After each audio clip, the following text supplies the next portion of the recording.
Hello दोस्तों। आज की गर्मा गर्म कहानी इस प्रकार है।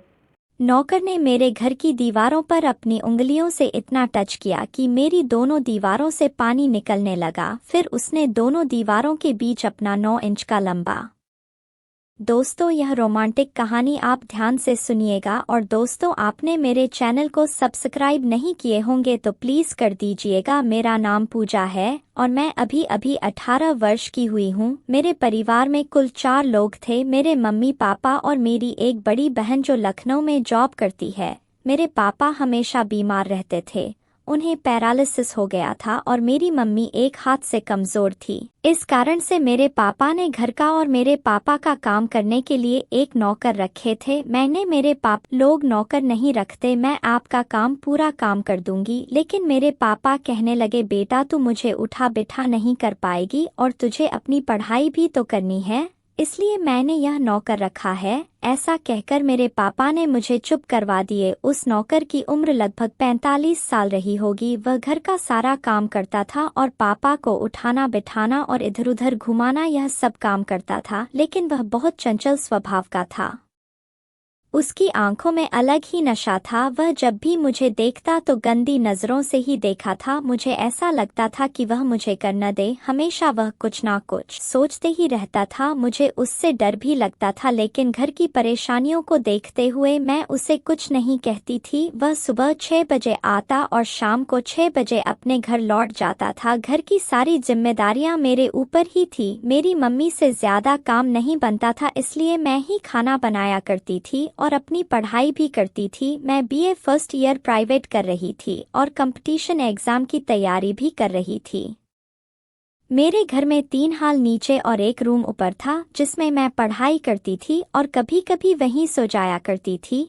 एक दिन की बात है, जब नौकर मेरे रूम में सफाई करने आया। उस समय मैं पढ़ रही थी, तब मुझे वह घूर घूर कर देख रहा था। मैंने उसे कहा, तुम सफाई कर रहे हो या मुझे देख रहे हो? तो वह कहने लगा, पूजा जी आप बहुत खूबसूरत है, आप मुझे बहुत अच्छी लगती हैं।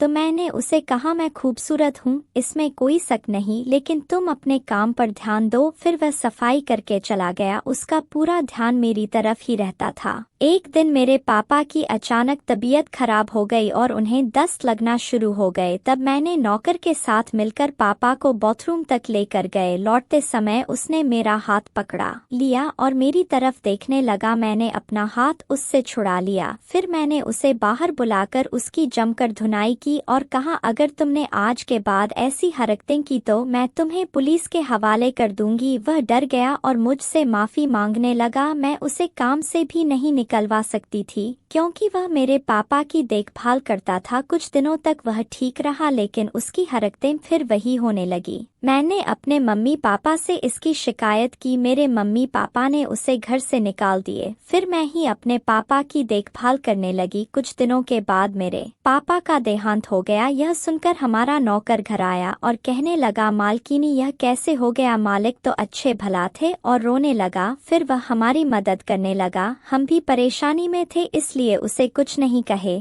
क्योंकि वह हमारी मदद कर रहा था। उसने हमारी बहुत मदद की। मुझे लगा अब यह सुधर गया। इस प्रकार वह हमारे घर आने जाने लगा और कुछ चीज़ों की ज़रूरत पड़ती तो मैं उसे फ़ोन करके बता देती, वह हमारे घर ला देता था। ऐसे ही कुछ दिनों तक चलता रहा और उसका आना जाना बढ़ गया। एक दिन उसने मुझे फ़ोन किया और कहने लगा, पूजा तुम मुझे बहुत अच्छी लगती हो, मैं तुम्हारे साथ वह वाला काम करना चाहता हूँ। यह सुनकर मेरे कानों पर मुझे विश्वास नहीं हुआ। मैंने उसे कहा, तुमने क्या बोले? तो वह फिर से कहने लगा कि मैं तुम्हारे साथ वह वाला काम करना चाहता हूँ। यह सुनते ही मैं उस पर भड़क गई और मैंने कहा, तुम्हें शर्म नहीं आती ऐसी बातें करते हुए? मैंने तुम्हें माफ कर दिया था और मैं तुम्हें अच्छा इंसान समझने लगी थी, और तुम मेरे साथ ऐसी हरकतें कर रहे हो। अब मैं तुम्हें नहीं छोड़ूंगी, मैं तुम्हें पुलिस के हवाले करूंगी। ऐसा कहकर मैंने फोन काट दिया। उसने मुझे फिर से फोन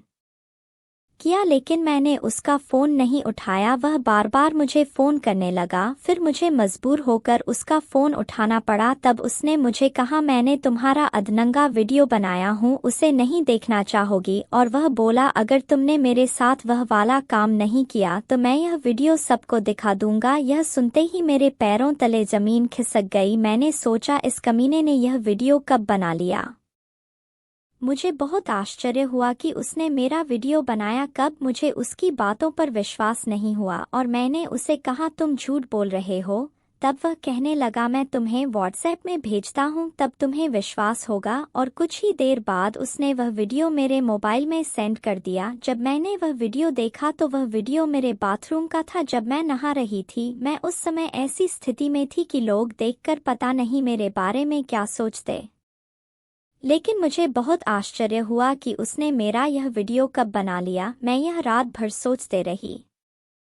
मुझे रात में नींद नहीं आई। जब सुबह उठी तो मैंने उसे फिर से फ़ोन लगाया और कहा तुम मेरे घर आओ, लेकिन उसने आने से इनकार कर दिया। जब मैंने उससे पूछा कि तूने यह वीडियो कैसे बनाया तो वह कहने लगा जब मैं तुम्हारे यहाँ आने जाने लगा था उसी समय मैंने यह प्लान बनाया था। मैंने तुम्हारे नहाने से पहले बाथरूम में एक छोटा सा कैमरा लगा दिया था ताकि मैं तुम्हें वह वाला काम करने के लिए ब्लैकमेल कर सकूं। क्योंकि तुम ऐसे नहीं मानती इसलिए मैंने यह आइडिया अपनाया। यह सुनकर मैंने उसे बहुत चिल्लाया और गाली भी दी। मैंने कहा मैं तुम्हारी बेटी समान हूँ और तुमने मेरे साथ ऐसी घटिया हरकतें की। तो वह कहने लगा मुझे सिर्फ एक बार वह वाला काम करने दे दो, मैं तुम्हें कभी परेशान नहीं करूँगा। तो मैंने कहा ऐसा कभी नहीं हो सकता। तो वह कहने लगा मैं कल ही इस वीडियो को सोशल मीडिया में डाल देता हूँ। यह सुनकर मैं घबरा गई। मैंने कहा कहीं उसने वीडियो सोशल मीडिया में डाल दिया तो मेरा क्या होगा? मेरी जिंदगी खराब हो जाएगी, मैं बर्बाद हो जाऊंगी।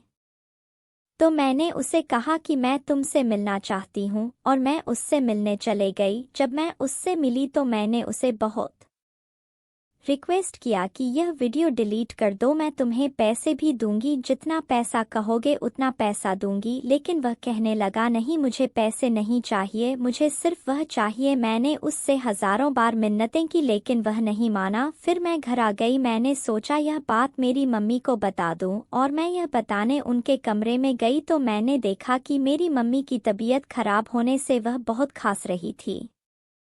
मैंने उन्हें पानी पिलाया और यह सोचने लगी कि अगर मैंने यह बात मम्मी को बता दिया तो वह यह सुनकर जीते जी मर जाएंगी। वैसे भी मेरी मम्मी की तबीयत ठीक नहीं रहती थी। फिर मैंने उन्हें यह बात नहीं बताई। इस दुनिया में मेरी मम्मी और बहन के सिवाय मेरा कोई नहीं था।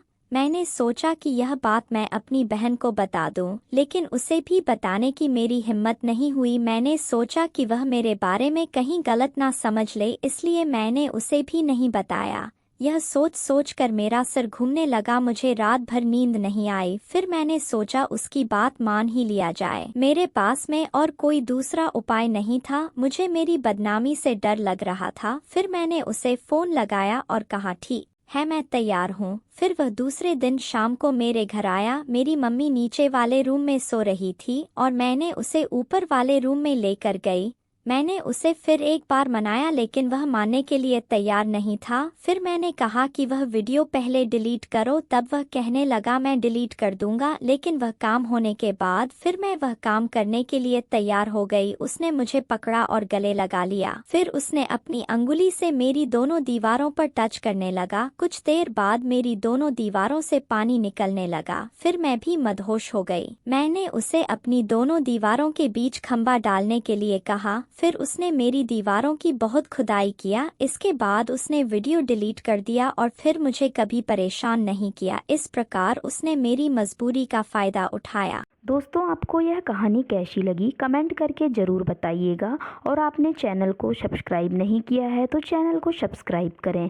मिलते हैं इसी प्रकार की रोचक और मज़ेदार कहानियों के साथ अगले वीडियो में।